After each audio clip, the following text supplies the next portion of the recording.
thank you everybody for coming to the community call today. I think it is going to be a short one because we're only going to have verbal updates today from Radicle and Drips. For Radicle Garden and the Foundation, we will update on the forum as soon as we can. So look out for that in the next couple of days. And then I guess we will get started. Jason, do you want to go first? Not. No? Oh, can you hear me? Yes. Okay. I said sure, why not? Oh. 1 second. All right. Okay, cool. You can see my screen, yes? Yes, you can. All right, cool. Yeah, actually quite a lot of things to talk about today, so I'm just gonna not spend too much time on each of these, but yeah, it's been a big quarter. Lots of things happened. Lots of things still in progress as well, which we'll update on shortly. But let's start with the biggest thing by far, which is that we launched. Okay, which is that we launched our new RetroPGF full end-to-end solution, which we already talked about last quarter a little bit, with Filecoin, a new kind of current biggest user, let's say, biggest client even, which is using our platform to distribute about 585,000 Filecoin, which is quite a lot, to impactful projects. And they're using, again, like I already mentioned this last quarter, but they're using this platform end-to-end. So like, as you can see, everything from registration, which is currently ongoing, all the way up until distribution is going to happen on Drips, which is pretty huge. And we're very excited about that. And yeah, currently we're in the registration phase. I'm currently here logged in as one of the round admins, actually. So I can see here that we have a whole bunch of applications already, some of them pending review. You can see that a bunch of applications have already come in. Then when I click on one of these, I don't know, let's go with this one. You can see that we have a beautiful application view here. We have also a new KYC integration. So this actually, allows applicants to verify their identity with an external provider, and then we keep track of the status so that the admins always know who's KYC'd, who isn't. And then we have here, of course, private information, which I'm obviously not going to show you. And a bunch of public fields with Markdown support. It's all pretty neat, pretty nice. So look at one more. There you go. We also show actually the project splits, so that during the voting phase, ideally projects that split some funds to dependencies, which this one does not, kind of get a little bit of a bump in allocation. And yeah, so essentially everything's going very smoothly. We haven't really had any major issues. Oh, actually, one thing I do want to show you as well. This is my own test application. I guess I can show you also the private fields of this. We also now have full historization of applications. So when you apply, which I can also show you really quick, you attest your application on chain using Ethereum attestation service, but then you can click this edit button and make edits over time. And then, of course, everything is fully historized. So you can actually go and see any historical versions of the application afterwards for kind of full transparency. Yeah, just real quick, maybe I'll show you the application form. If I go here, click apply now. This is what you see. You first choose one of your Drips projects, aka claimed repositories, which is very important because this means that the Filecoin people in the end just fund these repositories directly. They don't have to wrangle Ethereum addresses or anything like that. If I don't have my project claimed, I can just jump into the claim flow from here. Everything is completely gasless. We use transaction relaying to make sure that you don't actually need any file in this case, or to submit your application, which is a great UX thing. So you select your project, you give it a name, and then you choose from one of the categories, and then that reveals the application form, which is completely customizable by the round administrators and actually changes as well. You can't see it because only the end changes, but changes depending on the category. So you can ask different questions to different types of applicants. And then, of course, you can see here that there's some private fields, which are, of course, marked as private, will not be put on chain, will not be revealed to anyone other than the round admins and, of course, the applicant themselves. And yeah, it's a form. In the end, when you're done, you click submit, and then again, you do a gasless transaction to attest it, and it's submitted to our RetroPGF system. Just one more quick view at the round settings. This is, I obviously can only see this because I'm an admin, but in here I can, basically control everything about the round, even after it's already started and been published.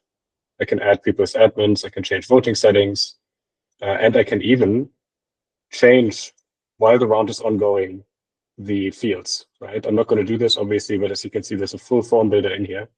I can add fields, change them, change settings about the fields, for example, make something private or required. And this works even while the round, like even when you've already received some applications. So we have like kind of soft deletion behind the scenes, so you can actually do this while the round is already ongoing. And then once you've created a form, you can apply it to a category. You can also apply the same form to multiple the same form to multiple categories, which is also quite neat. And yeah, I think this is super,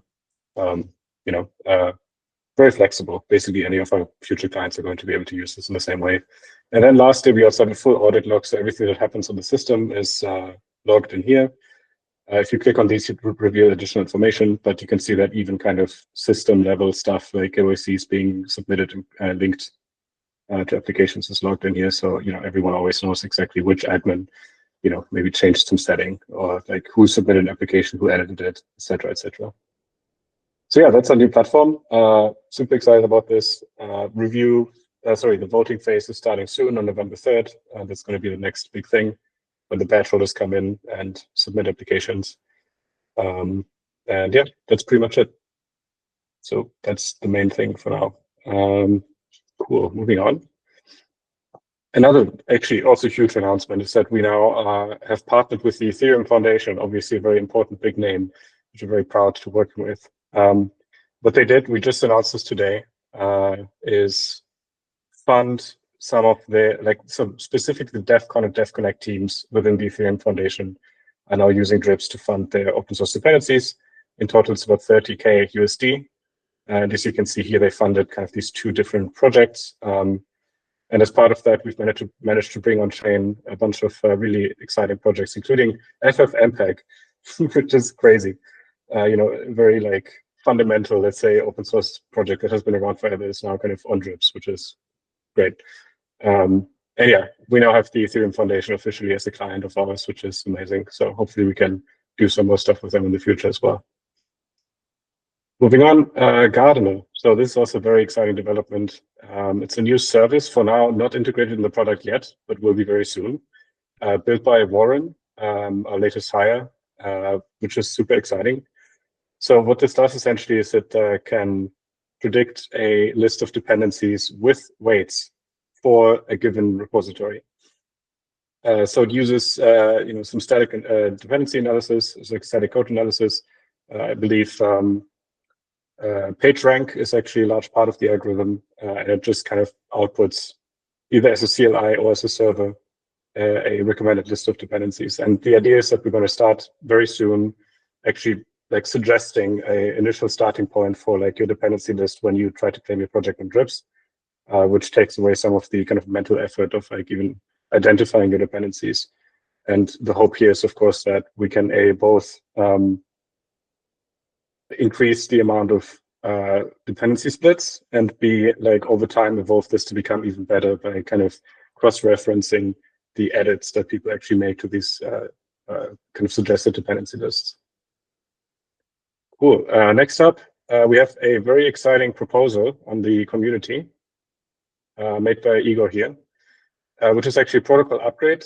It's currently in the formal review phase, and this adds a whole lot of good stuff to the protocol once it passes. The main thing is that we finally add support for ORCID funding, which is a unique identifier used in the kind of scientific community to identify individual kind of contributors to research.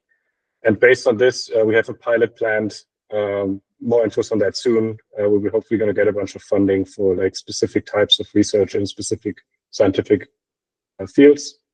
And basically, as soon as this proposal passes, we're ready to launch ORCID support on Drips, meaning you can now fund essentially any researcher out there without them having to first sign up for Drips, which is quite exciting. Then it also says generic website identities, which is quite crazy. Essentially, what this means is it's going to be possible to fund any website. we haven't really like made a product out of this yet, but it is now, or like it will be very soon, a thing we can do on the protocol. And yeah, I mean, we're very excited about this. We don't quite know yet how to productize this, but I hope we can build something nice about that as well pretty soon. The other stuff is a little bit more secondary, kind of changing our Oracle on mainnet to align that. Custom NFT URIs, which means we can have actually drip lists show up with like rich information in wallets, which is pretty cool. And then this is kind of the technical detail. But yeah, I think also behind the scenes, Ego has made a bunch of improvements to how we handle kind of additional types of identities, so we can ship additional things like Orchid in the future a lot quicker, which is quite exciting. Moving on, the new Drips SDK. So we had an SDK in the very beginning, which allowed people to kind of interface with the Drips contracts. We then deprecated it because it turned out to not really be all that scalable, and like no one was using it anyway. But now we're back with a much better version of it. So this is a JavaScript TypeScript SDK. It doesn't care which framework you're using on the front end. It works with both Vim and Ethos, and it exposes very high-level things like create dripless or like create stream. So it makes it really easy to build exciting apps that kind of interface with the Drips protocol other than our own. And of course, we're also using this ourselves as well. So yeah, if someone is like, I want to work on Drips, or like I want to kind of build something on Drips, now we can point them to this and they can make it happen quite easily, which is also very exciting for us. Moving on, overhauled app layout. Oh, by the way, sorry, about the Drips SDK, shout out to Yannis who worked on this. It's really, really nice. Cool, overhauled app layout. So if you go to the Drips app now and you're not connected, as you can see, I don't have my wallet connected. Previously, we'd only basically see this explore page and that's it. Now we actually show you the full app experience, but then kind of prompt you to connect your wallet as soon as you have to, right? And as part of this, we also made a bunch of improvements, like all this stuff is a lot richer now. You can actually see on these featured projects the amount of funds that they have received and the amount of dependencies that they're splitting with. We have now like kind of these large, beautiful featured drip lists here as well. And then also if you go to any of these tabs, not only do you see your own drip lists, or like rather an empty state for that, you can also like explore further within that category. So you can see, for example, a bunch of recently created drip lists down here. And all of this is kind of to align for like a new kind of strategy that we're taking, which is like to kind of become the super app for funding public goods, meaning there's going to be more and more tabs here on the left, and we want to kind of advertise all of this functionality like to anyone before even connecting the wallet. Oh, and also we now have very beautiful transitions. Look at that. Isn't that nice? Cool. Moving on, of course, new marketing landing pages. I think we already teased this last time, but now we've launched it in the last quarter. Very kind of grown-up startup vibe going on here with like trusted buy and everything. We have very like upfront use cases up here with also beautiful animations, some kind of case studies with different clients of ours, and then a solutions dropdown, including of course Radicle PGF, for which we have a beautiful new landing page for. And all of this is clearly kind of designed to speak to potential partners of ours. So yeah, also excited about this one as well. Speaking of marketing, I think Becca would like to say a word on this as well. Yeah, so in the last couple of months, we have been kind of just redoubling our marketing efforts. And one of those particularly is that we are going after kind of like the video market. So Simon has been creating really consistently now shorts and some more in-depth videos occasionally to go on our YouTube channel. And we're getting really quite high viewer engagement, and it's increasing over time. Particularly noticing that whenever we talk anything open source, people seem to be really quite engaged with it. And it's also showing us where there are more people interested in this. I think our highest viewership is still in the US, but India is a close second, and Brazil, as well as a couple of other places. So we're going to keep on building our audience there and going to expand to more video platforms in Q4. I'm sure you can all guess what that is, but I want to have something to talk about next time. So that's all. Nice. Amazing. Thank you. Cool. Moving on real quick to behind the scenes, some kind of exciting stuff that happened that you can't really quite see on the website, but it's still very important. First of all, we now have Cloudflare web application firewall enabled, and we also now use Tailscale VPN to connect to our infra. In fact, now like our private network with all the services in it is completely shielded from the outside. You can only get in through Tailscale or the Cloudflare firewall, which is especially important. Like we wanted to invest in this kind of stuff, especially now that we have like RetroPGF, kind of some private data going on that obviously like we need to protect as best we can. So very important. We also started caching stuff. So if you haven't used the app in a while, like go ahead and give it a try because it's so much faster now. Because actually 85% of traffic is now cached at the edge, which is amazing. And has actually also saved us a bunch of cost. Behind the scenes, also ecosystems, something we've talked about a few times, is ready and actually merged, but hidden behind a feature flag. So ecosystems, as a quick reminder, is this ability to create essentially a massive drip list that is actually displayed as a graph of nodes and connections between those nodes. And we built this for deep funding, Vitalik's new funding experiment, which is running a little bit behind schedule. But as soon as that's ready for funds being distributed, we're gonna just flip a switch and like allow kind of importing the deep funding graph into drips and fund it all in one transaction. So yeah, we are ready for this now as well. We've made a bunch of kind of important improvements behind the scenes in our data model, on-chain indexer, etc. And then, of course, also testing. We've invested a lot into testing, given that we really want to make Filecoin, the Filecoin project, a success. And in fact, we haven't had a single bug report about the RetroPGF platform after already like 30 applications or so. So it seems like it paid off, which is great. Cool. Moving on to looking ahead real quick. So we have another exciting opportunity with Filecoin. I can't share too much about this, but essentially they seem to be quite happy with our services so far. So there's the potential that we're actually going to take over another kind of funding effort within the Filecoin ecosystem, but it's still not super sure. And then there's also a major new partner, which actually Ele is having a call with right now. That I also can't name, but it's a huge one, and also an exciting opportunity that we hope to be able to share more of soon. Then, of course, Orchid funding, I already mentioned this. We have a kind of pilot plan for this, and we're just waiting for the mainnet upgrade proposal to pass. And then something very exciting that Igor has been working on is also to switch our protocol to use Lit protocol, which essentially replaces the Oracle dependency we have at the moment. So as some of you might be aware of, currently when you claim a repository, we use an Oracle service to verify your ownership, which is fine and not in our control, but like in theory, the Oracle provider could shut down or like kind of prevent things from going smoothly, which is not great. Using Lit protocol, actually, we're going to be able to compute off-chain proofs of like owning a particular repository or even some account that uses OAuth, and then verify that on-chain without any kind of third-party dependency, which is going to both be a great UX improvement and also just kind of a protocol resilience improvement as well. Cool. Yeah, I believe that is it. So I don't know if we have time for some questions. I think we've got time for questions if anybody's got any burning ones, because we've only got one more update to do from Radicle today. Anyone? No? Okay, in that case, I'll pass it over to Radicle. Is that Finton? Yeah, take it away. Share my screen. I'm working on like 10% headphone battery, so hopefully it doesn't cut out while I'm chatting, but we'll see how far I get.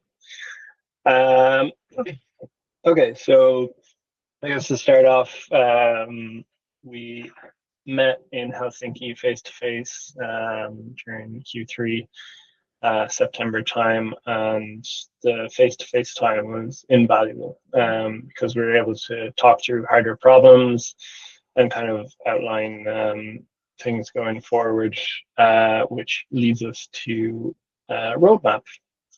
So like while we were together, we listed the top things that were kind of plaguing us and what we'd like to get done and work on over the next period of Radicle. And essentially we came up with a roadmap that we're treating not like an exact blueprint, but more like a kind of half filled in map where we can go down certain paths and see where those take us, where there's kind of like a guiding light down one of those paths. We plan on publishing this roadmap to the website, but we're just polishing it at the moment. But some items that you'll see on those are on that roadmap are improved release management. Currently, I'm kind of bottleneck there where essentially I have to release the whole time, but we want to improve that and automate it as well so that I make less mistakes, and whoever else is doing it makes less mistakes as well. As per usual, more research into like identity and multi-device, a problem that really has been plaguing us for a long time, but we're trying to chip away at it slowly but surely, and in talks with people who kind of like have researched these ideas a little bit more as well. Making improvements to like seeding policy as it's known today to help improve moderation. The idea of like reaping repositories by giving them expiry dates. I'll give more details in the roadmap, and then also compatibility with Git work trees, which would actually be a disk space saver, as well as like opening up further workflows with Radicle and Git. We're proud that we've continued a release cadence, and since the last quarterly update, which I went back to see what I was announcing about then, was 1.2, and since then we've released 1.3, which included canonical references, which was a long-awaited feature. 1.4, which improved on top of this and started a story about Windows compatibility. Talk a little bit more later about that. And 1.5, which was a lot of like quality of life improvements for ourselves and developers using Radicle, which was great. And that leads us to 1.6, which we're expecting to release soon. So included in that is when like the start of Windows support, let's say. We got the repository, the Heartwood repository, up to the point where Radicle node runs on Windows, and you can interact with it and the storage layer via the rad CLI, which is like miles improvement from the start of this year, and I guess wasn't really expected, but thankfully Lawrence has a Windows machine that he can compile code on, and he got us to the point where we can say that it runs on Windows, but it is experimental and there could be more rough edges hiding. So caveat emptor for using real data, but definitely excited to hear of people playing around with it more and hopefully finding those rough edges so we can smooth them out. And then on top of that, we're making a lot of like CLI improvements by migrating to a library called Clap, which will not only lighten the maintenance burden of manually writing like parsing code for CLI, but also link us into like the Clap ecosystem for providing like nice quality of life developer experience stuff like auto completion, dynamic completions, man page generation, all that good stuff. And it's looking pretty as well.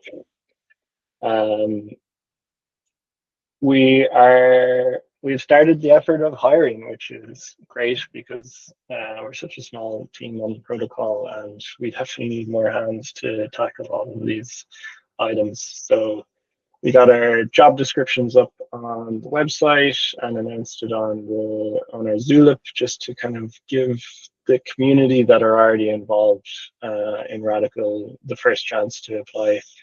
And I think we've got just under 10 applications already. We've interviewed 3 people already. so it's going well, and definitely some promising people. So hopefully we'll have another protocol developer. Our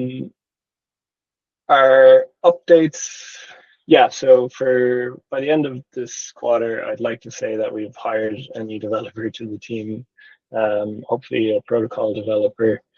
I'd like to say that we published the roadmap to Radicle XYZ, so that people can get an idea of where we're going, and also encourage contributors to chip in. I'd love to say that we'll have an improved story of moderation in the protocol, not necessarily us implementing moderation, but enabling people to implement moderation on top. And having a better plan around multi-device and identity. Regarding budget, operations tells me we're all good, so I'll take their word for it. And upcoming, yeah, as per usual, just expect us to keep up this cadence of regular releases with continuous improvements to the current major version of Radicle. Introducing these new features that were mentioned on the roadmap, and hopefully we'll be setting up things for the next major version in the long run, so that we can evolve the protocol in a much more stable, or like continued stable, I suppose, and disciplined way. Other thing to mention is that we're starting to get conferences more as well. So I'm actually in a WeWork in London right now, because I'm speaking at Ubuntu Summit at the end of the week on Friday.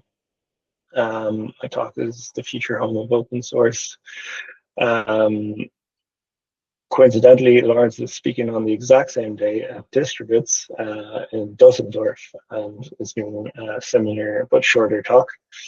And I'm glad to say that I'm joining the Trips team at DevCon, and should be giving a talk once I submit a CFP. That's essentially it. If there's any questions, comments,